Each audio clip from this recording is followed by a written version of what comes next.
Hi friends, welcome back to my channel. ఈరోజు morning నేను ఇంటికి వచ్చేసేసరికి అయితే మా హస్బెండ్ ఇంకా పొట్టోడైతే వెళ్ళి వెజిటేబుల్స్ అయితే తీసుకొచ్చినాడు.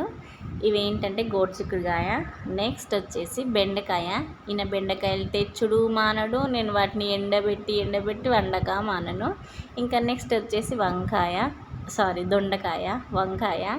ఇది కీరా మన క్యారెట్ ఉంది కదా, ఇవి నైట్ డ్యూటీకి వెళ్ళినప్పుడు మస్తు ఆకలిస్తుంది, అందుకే కట్ చేసుకొని పోదామని చెప్పి తీసుకురమ్మంటే తీసుకొచ్చిండు. నెక్స్ట్ బీట్రూట్, ఇంకా దీంతో పాటు మన బీరకాయ ఉంటుంది కదా, బీరకాయ అయితే చాలా రోజుల తర్వాత అయితే బీరకాయ అయితే తీసుకొచ్చిండు.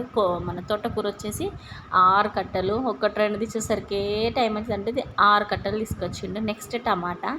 అన్ని వెజిటేబుల్స్ చాలా అంటే చాలా ఫ్రెష్గా ఉన్నాయి, మస్తు అనిపించింది ఇవన్నీ చూడగానే నాకైతే.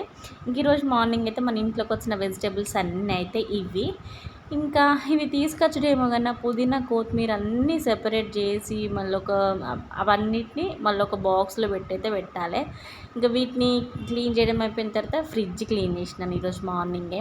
ఫ్రిడ్జ్ క్లీన్ చేసేసి అవన్నీ కడిగి నీట్గా తుడిచి పెట్టేసరికి నాకైతే ఆల్మోస్ట్ మార్నింగ్ 9 o'clock స్టార్ట్ చేస్తే 11 అయింది. 2 hours పట్టింది. అంటే వెజిటేబుల్స్ అన్నీ సెపరేట్ చేసి ఫ్రిడ్జ్ అంతా క్లీన్ చేసేసరికి నాకైతే 2 hours పట్టింది. ఈరోజు పొద్దున్నే నా మార్నింగ్ అయితే ఇట్లా గడిచిపోయింది. ఈ వీడియో మీకు నచ్చితే లైక్ అండ్ సబ్స్క్రైబ్.